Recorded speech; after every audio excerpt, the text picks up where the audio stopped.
受験戦争に勝ったヨンジェが逃亡したのです。一体なぜスイムは事故物件に引っ越ししてきたのです。韓国の高校生について調べてみたんですが、スヌーピー防災10点セット。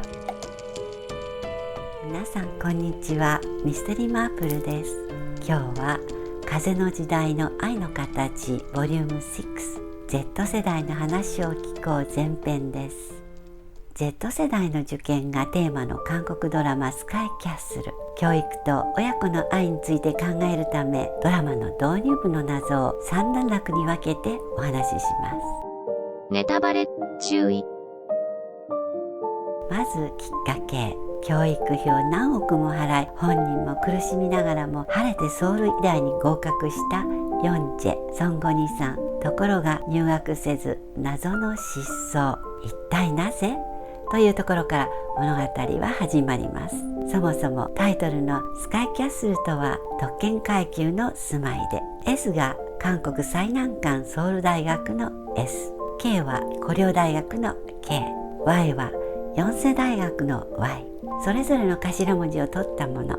日本でいう東大早慶みたいな感じでしょうか。実際に韓国の上流階級ではスカイでなければ認めない風潮もあると言われています。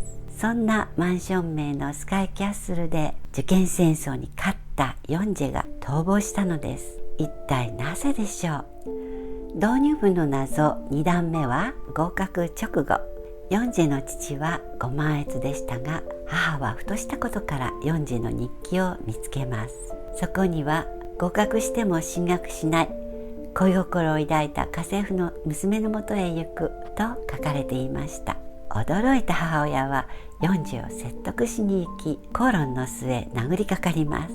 ヨンジェの言い分は、少し成績が下がれば食事も出されない、あんな地獄には戻らない。スカイキャッスルに戻ったヨンジェの母は絶望のあまり夫の猟銃で自殺します。体裁を気にする夫は、妻は息子に殺されたと言って姿を消しました。導入部の謎3段落目はその謎の解明。受験勉強中、恋人との仲を引き裂かれたヨンジェはなぜその時に勉強をやめなかったのでしょうか。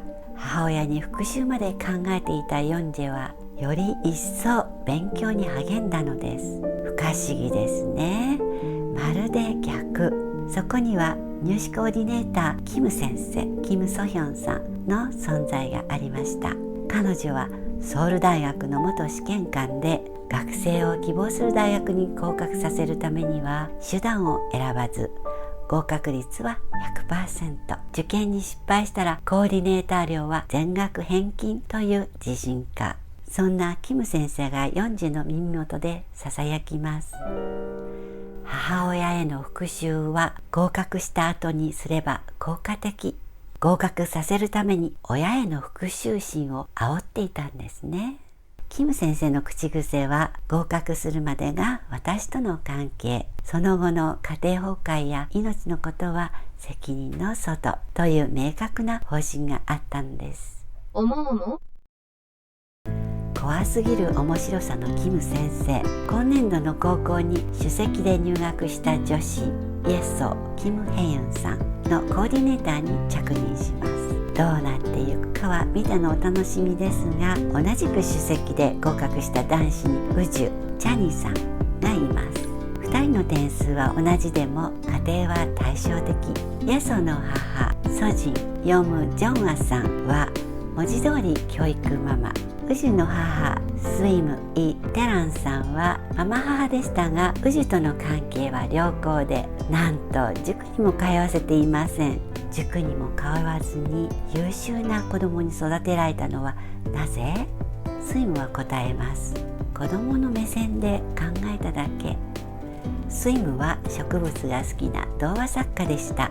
彼女の一家は導入部の謎で猟銃自殺したヨンジェの母の事故物件に引っ越ししてきたのです。スイムはその部屋中を草花や観葉植物など緑でいっぱいにして住み始めます。地獄のような砂漠がオアシスと転じた印象的なシーンはドラマを象徴するのでしょうか。一方で受験戦争と言われるぐらい教育ママにも致し方ない部分もあります。ちょっと現実の韓国の高校生について調べてみたんですが、やっぱり実際の高校生活も勉強が中心。朝8時登校し、午後4時頃7時間目までが授業、そこから午後8時頃まで補習授業、ここから塾に行く子は行かない子は図書館へ。夜10時半まで空いているそうです。クラブ活動は週に数回、趣味程度。スマホは朝登校時に学校が預かり、下校時に返却するのだそう。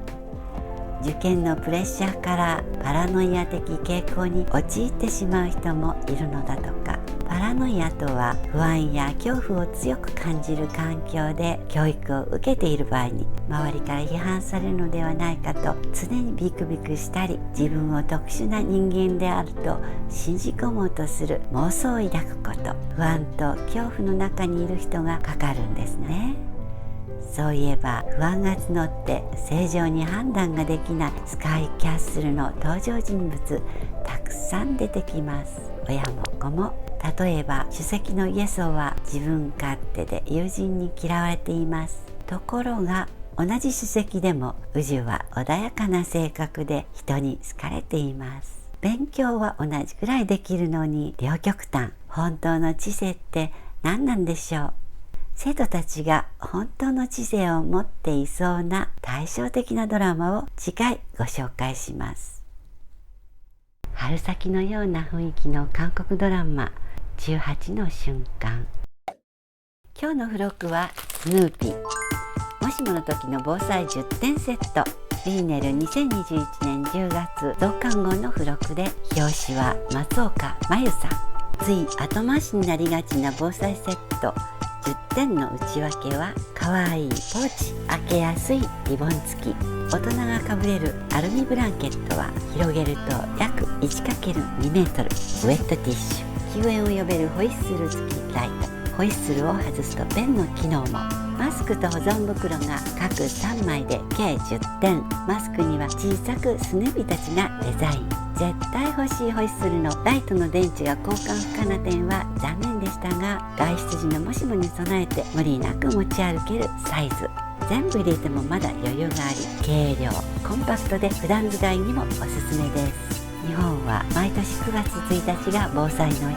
物心両面で一つずつ豆知識を披露すると、給水にはリュック、ゴミ袋を二重にセットし、しっかり結べば7分目ぐらいの水が運べます。もう一つは明るい心。被災地で女性が微笑めば子供も安心、男性は元気に。そんな心の余裕のためにもスヌーピーの防災セットはいかがでしょうか。